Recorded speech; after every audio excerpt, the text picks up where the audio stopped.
오늘 말씀은 누가복음 6장 39절로부터 49절까지 말씀입니다. 함께 읽겠습니다. 또 비유로 말씀하시되 소경이 소경을 인도할 수 있느냐?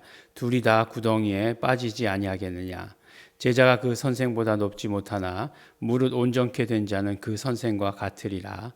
어찌하여 형제의 눈 속에 있는 티는 보고 내 눈 속에 있는 들보는 깨닫지 못하느냐? 너는 내 눈 속에 있는 들보를 보지 못하면서 어찌하여 형제에게 말하기를 형제여 나로 내 눈 속에 있는 티를 빼게 하라 할 수 있느냐? 외식하는 자여 먼저 내 눈 속에 있는 들보를 빼어라. 그 후에야 내가 밝히 보고 형제의 눈 속에 있는 티를 빼리라.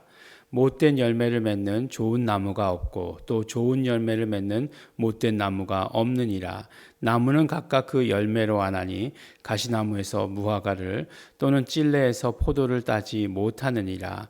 선한 사람은 마음에 쌓은 선에서 선을 내고 악한 자는 그 쌓은 악에서 악을 내나니 이는 마음에 가득한 것을 입으로 말함이니라. 너희는 나를 불러 주여 주여 하면서도 어찌하여 나의 말하는 것을 행치 아니하느냐? 내게 나와 내 말을 듣고 행하는 자마다 누구와 같은 것을 너희에게 보이리라. 집을 짓되 깊이 파고 주초를 반석 위에 놓은 사람과 같으니 큰 물이 나서 탕류가 그 집에 부딪히되 잘 지은 연고로 능히 요동케 못하였거니와 듣고 행치 아니하는 자는 주초 없이 흙 위에 집 지은 사람과 같으니 탕류가 부딪힘에 집이 곧 무너져 파괴됨이 심하니라 하시니라. 아멘. 네, 오늘은 이제 그 산상수훈에서 들어본 말씀과 같은 그 말씀들이 아주 여러 가지 주제의 말씀들이 이렇게 기록되어 있습니다. 그래서 보면 오늘 말씀도 뭐 네 가지 혹은 뭐 다섯 가지 주제로 말씀이 기록되어 있습니다. 한 가지 한 가지 살펴보면 이제 비유로 말씀하셨어요. 처음 비유가 이제 소경이 소경을 인도할 수 있느냐 이렇게 말씀하세요. 소경이 소경을 인도하면 둘 다 구덩이에 빠지지 아니하겠느냐. 근데 뭐 요새는 이제 소경이 잘 지나다닐 수 있도록 이렇게 그 보도블럭 위에 점자로 된 블럭 같은 것들 있죠. 네. 그것들이 이제 소경을 인도하는 거죠. 그렇게 해서 이제 잘 살 수 있도록 점점 세상이 그런 쪽으로 좋아지는 거죠. 그렇게 되어 있지만 어젠가 그저께인가도 이렇게 횡단보도 바로 이렇게 앞까지 오시는 분을 봤어요. 그 하얀 지팡이를 짚으신 분이. 그래서 저분이 신호등 앞에 쓰실 수 있을까라고 하는 그런 의구심을 가졌었는데 잘 쓰시더라고요. 그래서 다행이다라는 생각을 했습니다. 어쨌든 뭐 이 시대에 그런 게 있었다. 포장도 안 된 길에 그런 게 있었을 리가 없었겠죠. 그러니까 이런 말씀을 하셨겠죠. 그 다음에 제자가 그 선생보다 높지 못하나 무릇 온전케 된 자는 그 선생과 같으리라 라고 이렇게 말씀하세요. 이게 뭘 말씀하시는 걸까라고 이렇게 생각해 봤을 때 분명히 지금 유대인들에게 대해서 말씀하시는 그런 비유예요. 유대인들은 분명히 알아들었을 것이에요.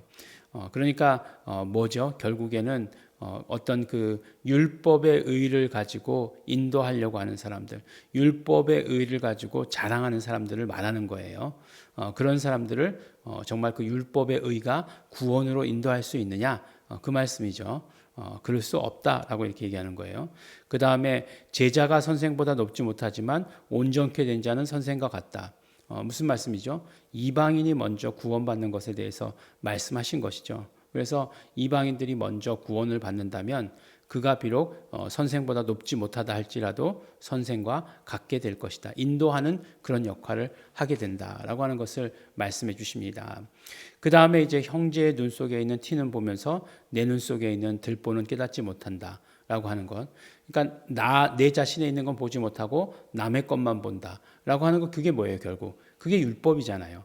네. 그러니까 율법과 복음의 가장 큰 차이점은 무엇이냐면 율법은 남을 보는 법이고 복음은 자신을 보는 법이라고 하는 거예요. 그래서 자신을 돌아보아서 뭘 발견한 거죠? 그렇죠. 내가 죄인이라고 하는 사실을 깨닫는 게 율법이에요. 예.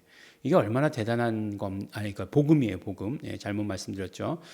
이게 대단한 거죠. 내 자신을 볼 수 있다라고 하는 그거 능력. 예, 아무나 할 수 있는 것 같지만 그렇지 않습니다.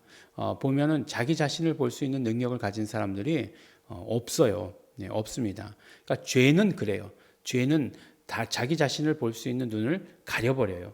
그렇기 때문에 정말 복음을 받아들인다고 하는 것, 우리가 복음을 받아들여서 예수님을 믿는다라고 하는 것은 그만큼 대단한 거예요. 그래서 나를 바라봐야, 내가 죄인인 것을 알아야, 내가 누구인가를 알아야 그 다음 회개에 이를 수 있는 거잖아요. 근데 나를 바라보는 그 시각 자체를 닫아버리면 어떻게 되는 거예요? 죄인이라고 깨닫지 못하게 되는 거죠. 뭐 요새 뭐 다 괜찮은 사람 아닙니까? 요새 살면서 보면은 다 그런 거 아니에요? 지금 세대는 보면은 뭐 저희 뭐 부모님 세대는 어렵게 시작했죠.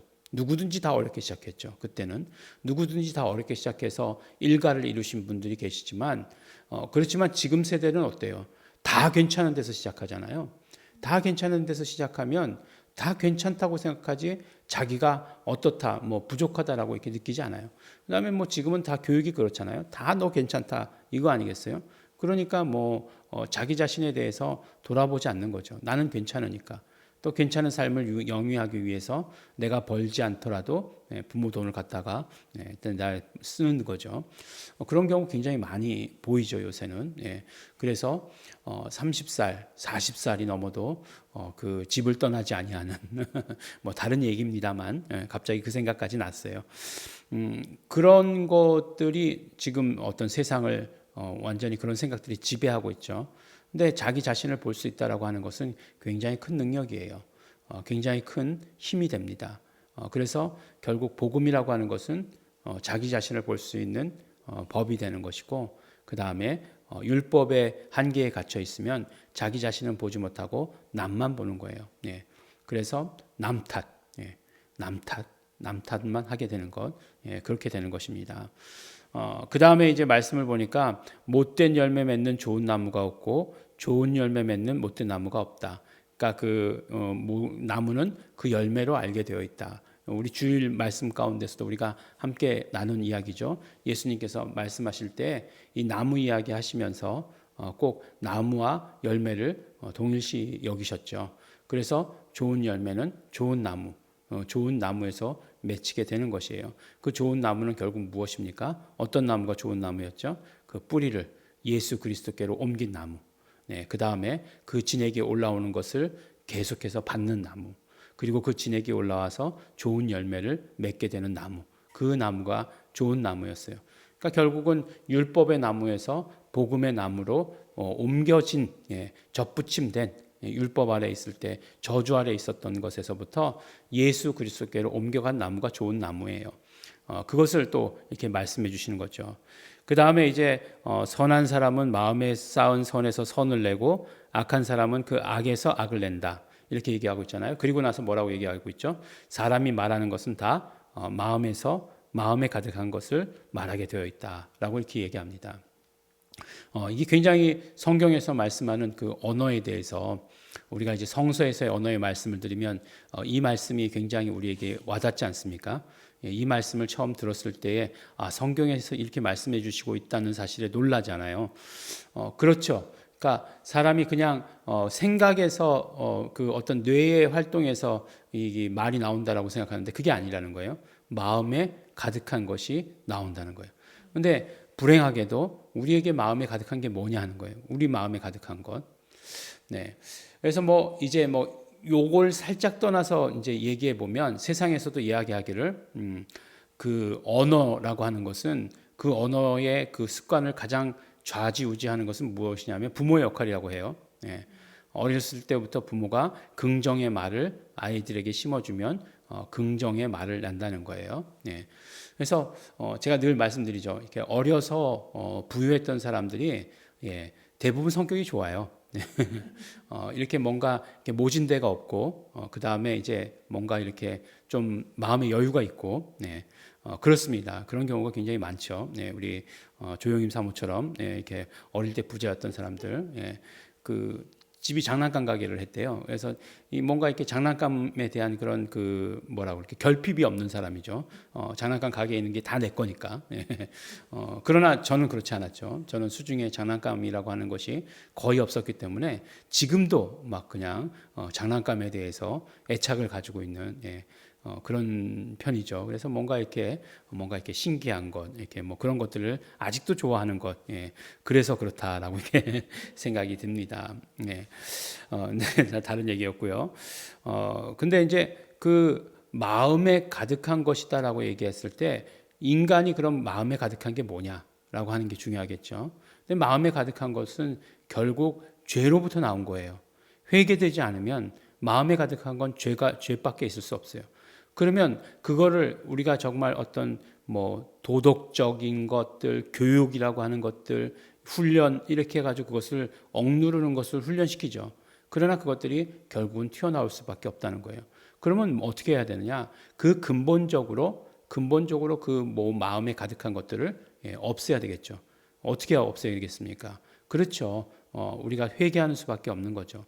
예수 그리스도를 믿음으로 말미암아 그 예수 보혈로 씻는 수밖에 없는 거예요. 그렇게 되면 마음에 가득한 것이 어떻게 됩니까? 예수 그리스도께로부터 나온 것이 되는 거잖아요. 예, 성령의 생각은 평안, 기쁨 이런 것이잖아요. 그러니까 그런 것들이 마음에 가득하게 되고 그런 마음에 가득한 것들이 우리 입으로 나오게 된다라고 이렇게 말씀해 주십니다.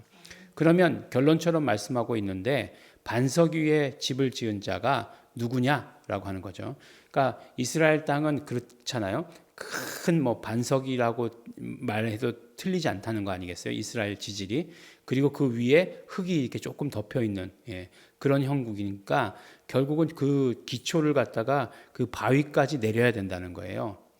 안 그러면은 그 비가 왔을 때 다 그냥 휩쓸려 내려가 버린다라고 이렇게 얘기합니다. 사실 우리는 이스라엘의 지형과 그 기후를 잘 모르죠. 근데 이제 예전에 이제 그 우리 저가 그 검단에서 이제 교회를 처음에 짓지 않았습니까? 근데 이제 뭐 물론 뭐 샌드위치 판넬을 가지고 지었지만 기초는 뭐 되게 튼튼히 했어요. 그리고 그 옆에 배수로를 얼마나 크게 팠는지 모릅니다. 그 밑에 저희 바로 교회 바로 밑에 또 교회가 있었는데 거기는 거의 뭐 이렇게 얇은 뭐 한 10cm 되는 그런 배수로를 이렇게 주변에 있었는데 우리는 거의 뭐 또랑 뭐 애들이 빠지면 나오지도 못할 만큼 그런 깊이의 그런 배수로를 팠어요. 왜 그랬느냐?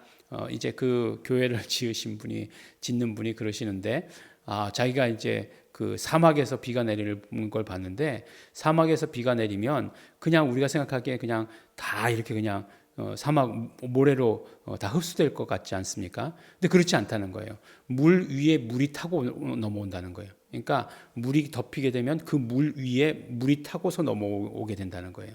그 우기와 건기가 뚜렷한 나라들은 강이라고 얘기하는 것을 가보면 강이 아니에요. 건기 때 가보면 그냥 이렇게 약간 뭐 그런 지형적으로 그런 모습이 있긴 해도 물은 하나도 없어요. 근데 우기가 되면 어떻습니까? 거기 물이 가득 찬다는 것 아니겠어요? 마찬가지로 흙 위에 지으면 보통 때는 몰라요. 보통 때는 모르는데 우기가 되면 물이 그렇게 갑작스럽게 확 쓸어버릴 수도 있다는 거예요. 그럴 때 어떻게 되겠느냐? 주초를 반석 위에 두면 그것은 떠내려가지 않지만 주초를 흙 위에다가 그냥 두면 떠내려가 버리게 된다라고 이렇게 얘기합니다. 그 주초를 반석 위에 둔다는 것은 어떤 뜻이냐? 말씀을 듣고서 그것을 지키는 자다라고 이렇게 말씀해 주시고 계십니다. 우리의 주초는 어디에 있습니까? 그렇죠. 우리의 주초는 예수 그리스도께 두어야 되는 거죠. 근데 우리가 주초를 예수 그리스도께 두었다는 것은 무슨 말씀일까요?